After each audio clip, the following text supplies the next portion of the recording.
Hello, Assalamualaikum warahmatullahi wabarakatuh. I'm Rosa Fitria, an English teacher from SMA Negeri 15 Padang, West Sumatra Province. Today, I'd love to give you a presentation about poetry, and the series that I'm going to create today is about Bahasa dan Sastra Inggris Lintas Minat kelas 11 SMA MA. In this video, I'm going to discuss about fungsi sosial, struktur teks, dan unsur kebahasaan teks khusus dalam bentuk poetry. Oke, mari kita lanjutkan dengan tujuan pembelajaran kita pada hari ini, yaitu melalui pembelajaran discovery learning, peserta didik dapat menginterpretasi dan menangkap makna secara kontekstual, fungsi sosial, struktur teks, dan unsur kebahasaan teks khusus dalam bentuk poem atau poetry secara responsif dan proaktif. Well, before we come to the material, I want you to listen to a poetry which is read by my lovely daughter, Nayo Tamazaira. Check it out.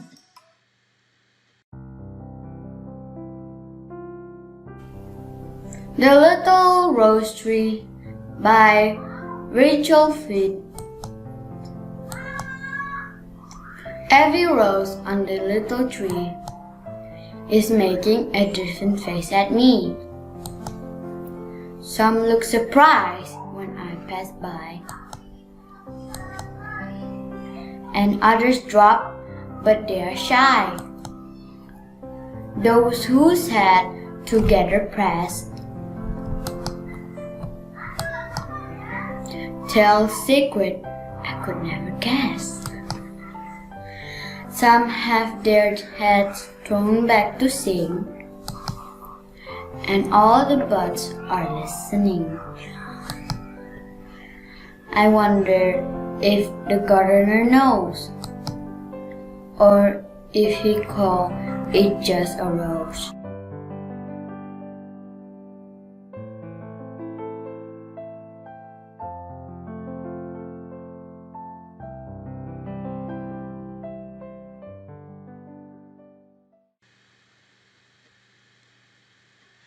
Wow, that's really a wonderful poetry reading. I believe that you can do better. Today, I'm going to introduce you to poems and poetry terminology. If we talk about a poet, it means we talk about the person, who is the writer, who is the author of the poet. And then the poem is the poetry itself, and then the function is to convey about emotion or ideas. There are four elements of poem or poetry. The first one, it should have rhythm. The second one, it should have sound or rhyme. And it should have imagery. And the last one, it should have forms. We will explain one by one. Okay, the first one is the rhythm. What is the rhythm? Rhythms mean the flow of sound produced by a language communicate the emotion of the poet. For example, expression of happiness, sadness, excited. Maybe we can see from the example, from the poems which is read by Nayo Tamazaira before. In The Little Rose Tree by Rachel Field, we can see that there are some words like surprise, shy, and then there is also the word wonder. Next, we will come to sound and rhymes. That is to create effect or rhyme in poems. For example, let's analyze the following poetry. As you see that in some words are written in red color, they have the same rhyme in this poetry. For example, like tree and me, the word buy and shy, the word press and guess, the word sing and listening, nose and rose. Nah, kata-kata ini memiliki bunyi yang sama di akhir barisnya. Nah, kira-kira begitu. Nah, itulah yang disebut dengan, that's what we call as rhymes. Imagery is a sensation that a language creates in mind. For example, one must have a mind of winter or an image of rose tree. Let's analyze this tree. Every rose on the little tree is making a different face at me. So there is an image that, oh, different face. Yeah, how come a rose has many different faces? Just check it. Some look surprised. The first one looks surprised. Then the other drop, but they are shy. Jadi ada yang surprise, ada yang shy. Jadi itu wajahnya seperti itu. Nah, kemudian and those whose head together pressed. Nah, itu bunga mawarnya itu yang masih kuncup itu. Nah, image-nya itu kira-kira mereka lagi tell secret I could never guess, lagi ngegosip atau kira-kira dia lagi bercerita dengan teman-temannya. Nah, saya tidak tahu apa yang sedang mereka bicarakan. Nah, kemudian ada some have their head thrown back to sing. Nah, ini nih kira-kira image yang muncul dalam kepala kita itu adalah seperti bunga mawar yang sedang mekar, kemudian dia sedang bernyanyi, dan buds yang lain itu, bunga-bunga yang lain itu sedang mendengarkan. Nah, that sensation atau that imagery should come to your mind. Selanjutnya, I wonder if the gardener knows or if he call it just rose. Nah, jadi dari apa tadi? Si penulis ingin tahu apakah tukang kebun atau pemilik bunga mawar ini tahu atau dia hanya memanggil bunga mawar ini hanya rose saja. Sementara yang dilihat oleh si penulis ada yang surprise, ada yang shy, ada yang lagi sing, ada yang lagi listening. Nah, itu adalah imagery yang datang kepada sensation yang bisa ditimbulkan oleh puisi tersebut. Next, coba bahas poetry selanjutnya. Judulnya adalah The Season. Spring is a lovely lady with flashing eyes of green. Her hair is decked with flowers of growing things. She's a queen. Nah, dari bait paragraf ini, yang sensation atau imagery yang datang ke dalam kepala pendengar itu harus seperti ini kira-kira.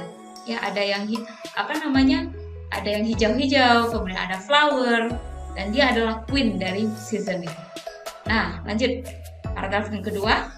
Summer is a lively schoolboy who loves the sun and surf and singing, clowning, and prancing around the campfire unturned. Nah, kira-kira image yang muncul seperti ini. Nah, summer itu is a time where people spend holiday, playing in the beach, singing, clowning, prancing, making a campfire. Nah, jadi image atau sensation ini harus muncul di pembacanya. Next, autumn hair is golden as the leaves begin to fall. She enjoys the fruit of the harvest and the mellow light over all. Nah, image yang harus muncul itu kira-kira seperti ini, ya. Golden. Jadi autumn itu is identical with golden color. Jadi ketika bunga-bunga pepohonan itu mulai menggugurkan daun-daunnya, jadi warnanya seperti golden. Oke. Nah, itu adalah sensation yang muncul ketika we talk about autumn. Next, winter is a sleeping giant who slumber long and deep with slow but sure awakening another year to greet. Nah, harusnya yang muncul image-nya atau sensation-nya adalah gambar winter yang yang dull, seperti kita lihat di layar, dull, dan warnanya tertutup salju putih semuanya.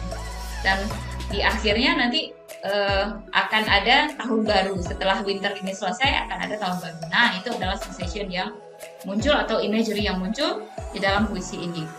Nah, itu kira-kira tentang imagery atau sensation. Next, we will come to the last element, that is forms. Ya, the form of verse. Biasanya kalau in poems in 19th century of free verse atau no rhyme scheme. Tetapi ada juga yang menggunakan stanza, ya, name of stanza atau verse and number of the line. Ya, kita sebut dia stanzanya if it has 2 lines for each paragraph.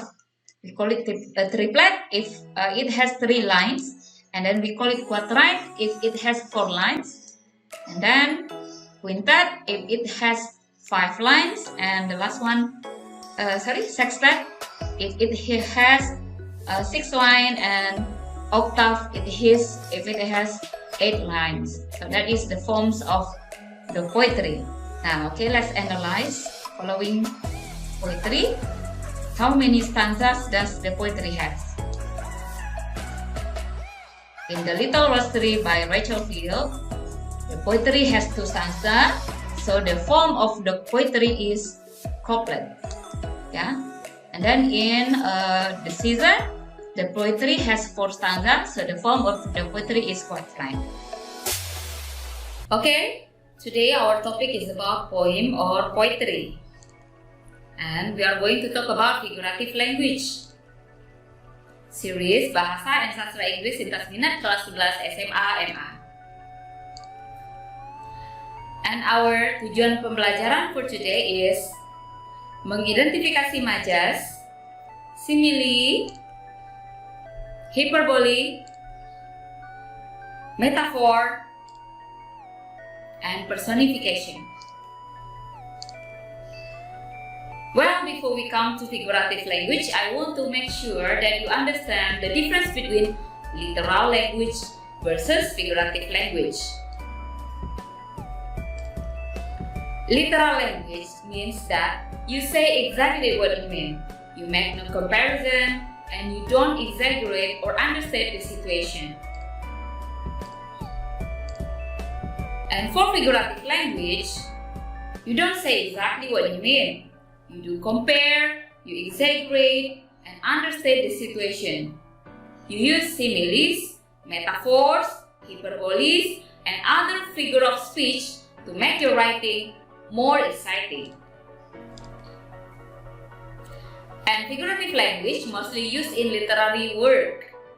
For example, like in poem or poetry, song, short story, in a play or drama. Okay, we will analyze whether this sentence is literal or figurative language. Let's read together. Sentence number 1. Grant always turned in his homework. Kalau dalam bahasa Indonesia, Grant selalu mengerjakan PR-nya. Kira-kira, do you think this is literal or figurative language? Ya, you're right. This is literal language. Maknanya si Grant ini selalu mengerjakan PR-nya. Sentence number 2. The water was rising in the river because of the rain. Airnya di sungai itu naik atau meluap karena baru saja hujan. From this sentence, we can actually directly conclude that this sentence means a literal language. The next sentence is, when she sings, her voice is like velvet. Nah, ketika dia bernyanyi, suaranya itu terdengar seperti semerdu sutera. Nah, kalimat ini membuat perbandingan antara suaranya dengan sutera.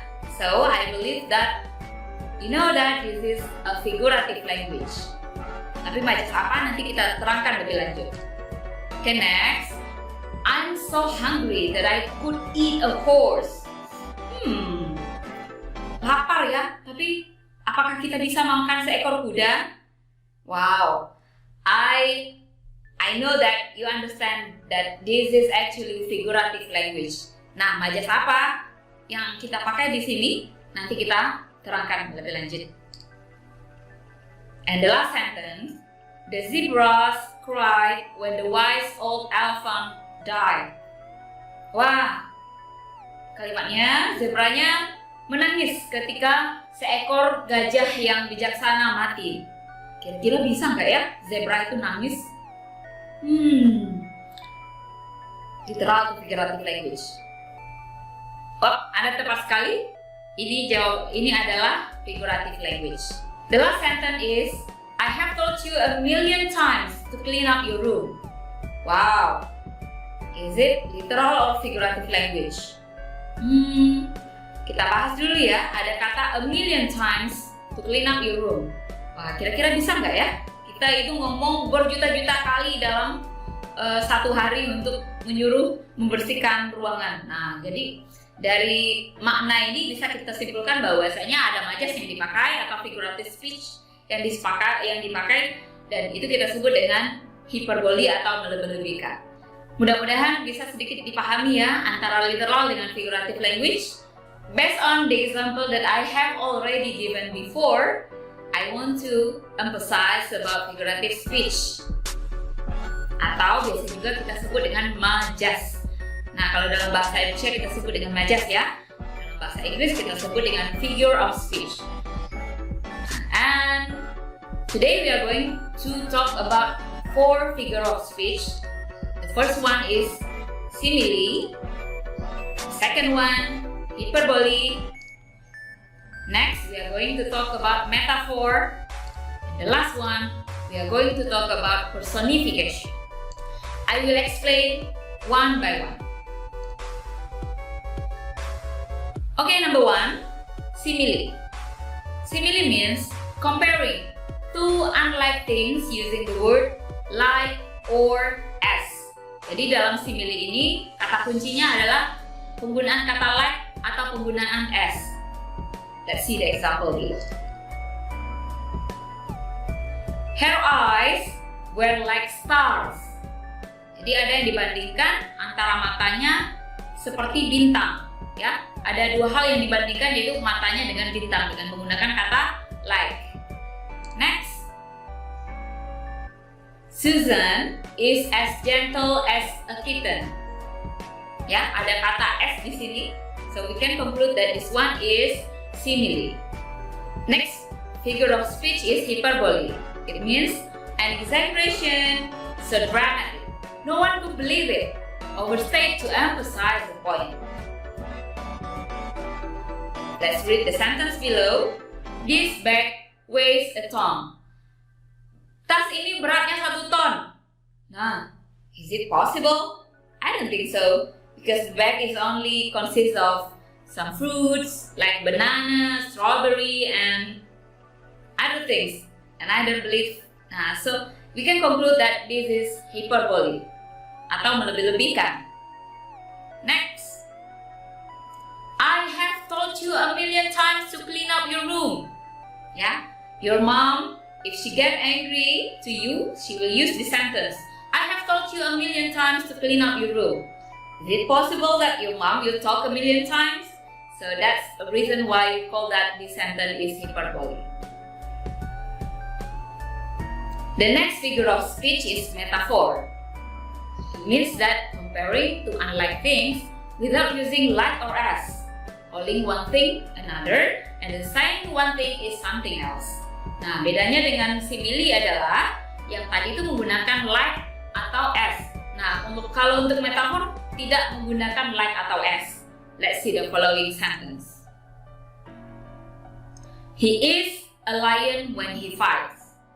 Nah, ada 2 hal yang dibandingkan di sini yaitu antara seseorang dengan lion. Nah, untuk membedakan antara simile dengan metafor, bisa kita lihat ada to be di sini yang dipakai yaitu is, ya. He is a lion when he fights. Sebenarnya kita bisa juga menjadikannya ini simile dengan menggunakan he likes a lion when he fights. Tapi karena ada kata he is di sini, maka majas ini yang kita sebut dengan metafor. Okay? The next sentence is her eyes were sparkling emeralds. Ada 2 hal yang dibandingkan di sini antara her eyes dengan emeralds. Jadi matanya itu seperti zamrud. Ya, ada 2 hal. Ya, jadi we can conclude that this sentence is metaphor. The last sentence is my love is a red rose. Cintaku seperti bunga mawar yang merah. Nah, okay, I believe that you understand about metaphor. Next, personification means giving human characteristic to things that are not human. Maksudnya kita menggunakan karakteristik atau sifat-sifat manusia kepada benda-benda yang bukan manusia. Let's see the example below. The angry flood waters swept the house. Air bah banjir itu menerjang rumah. Nah, jadi ada kata slap di sini. Slap itu biasanya menampar ya. Kegiatan menampar itu usually is done by human, dilakukan oleh manusia. But now this sentence is used for angry flood water. So we can conclude this one is personification. The next sentence is the sun smiled down on us. Mataharinya tersenyum kepada kita. Nah, ada human characteristic in the sentence that is smile. Smile is a thing that which is can be done by human. But in this sentence, we use it for the sun. Okay, I believe that you understand about personification. Exercise. Okay, please decide whether the sentence is personification, simile, or metaphor. Sentence number 1. The street cars are like frosted cakes covered with snowflakes. Jawabannya apa ya? What is the answer? You are right.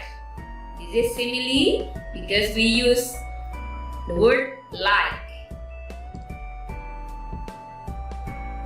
Sentence number 2. The west wind danced down the road. Okay, you're right. This is personification because there is word dance in here. It means that an activity used by human, but it is used by the west wind. Next sentence. A train is a dragon that rolled through the dark. Nah, just apa ya atau figure of speech apa ya yang dipakai di sini? You're right. This is metaphor because you compare a train with a dragon. Sentence number 4. She is as tiny as a mouse. This is simile because you use the word as. And the last one, her blonde hair shine like the sun. This sentence is simile because it uses the word like. Okay, that is our exercise for today. Well, that is the end of our lesson today. Thanks for watching, guys. Don't forget to like and subscribe my channel. If you have any question, leave the comment below. See you in the next video. Have a nice day. Bye-bye. Assalamualaikum warahmatullahi wabarakatuh.